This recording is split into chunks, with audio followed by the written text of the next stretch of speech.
That Night on the Raft by Brad Strickland. Jim and me, we was lucky to find that piece of log raft.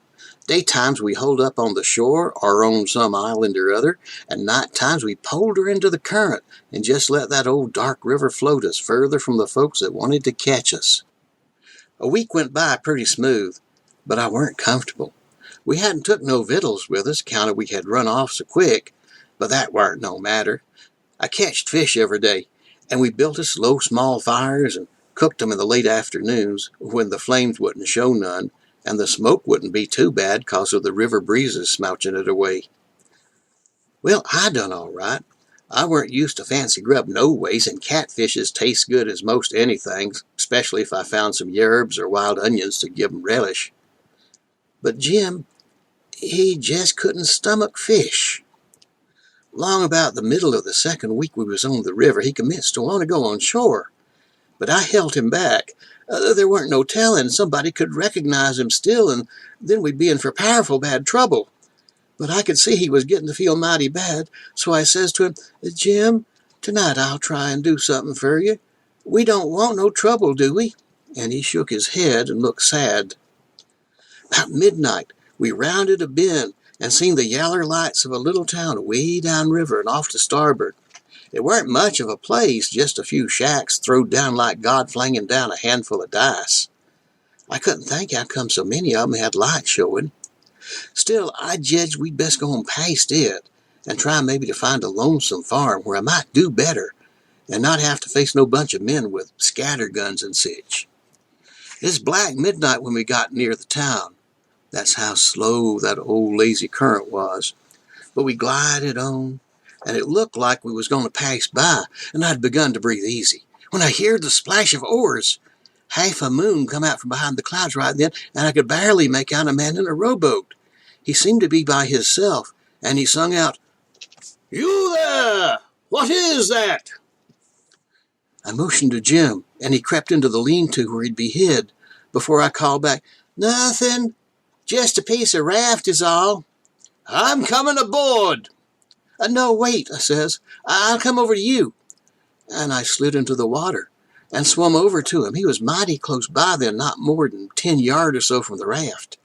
I catched onto the gunwale of his rowboat and says,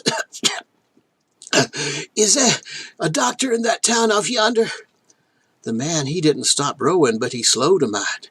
We was coming closer and closer to the raft every second. He asked suspicious like, "What for do you need a doctor?" I rolled into his boat. It wasn't a big one, just about room for two, and says, "My pa's on our raft, and he's powerful sick." "Sick? What's wrong with him?" I don't know," I says. I judge it's the typhoid. See, our house burned at 2 forks up the river, and we lit out to where my uncle lives near Florida. But then my sister, she took typhoid and died, and then my ma, she got it and she died, and now Pa, he's awful sick." The man, he struck a lucifer, and I could smell the sulfur as the light flared up from it. "Here, you look me in the eye," he says. "There's 3 slaves run off from Dixon's plantation, a woman and her 2 boys. Any of them on that there raft?" I bit my lip, and I wouldn't look at him, and I muttered, "No, sir, just my sick pa." "We'll see about that," he says. And he rode right up to the raft and tied up to one of the logs with a painter rope. "You stay here," he says. "Sick paw." Soon as he had stooped to look into the lean-to, I got that rope loose and rode a ways ahead of the raft, and then backed water.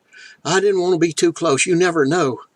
The most horriblest sounds commenced, snarling, and a scream cut off short. Then even worse, ripping and tearing and chomping kinds of sounds. Most an hour later it got quiet, except for splashing. I couldn't see good in the moonlight, but something nasty floated away from the raft, and a minute later it spun past me. It could have been part of a man. "Jim," I sings out, "I'm a-coming back to the raft." He grunts, and I row back and tie up, judging that we had got us a boat, which sometimes comes in right useful on a river. Jim had washed down the raft, and I couldn't smell nothing, and I remembered that Jim had always been neat and clean, and I reckoned he still was. Jim, he took the watch that night, and I got some shut-eye. Next morning, I seen how calm and strong he looked. I reckon since we run off, he's my best friend. We watch out for each other, and that's the way it should be. Only time I get worried is when he ain't eat nothing for a while. Ain't nothing more chancy than being alone with a hungry zombie.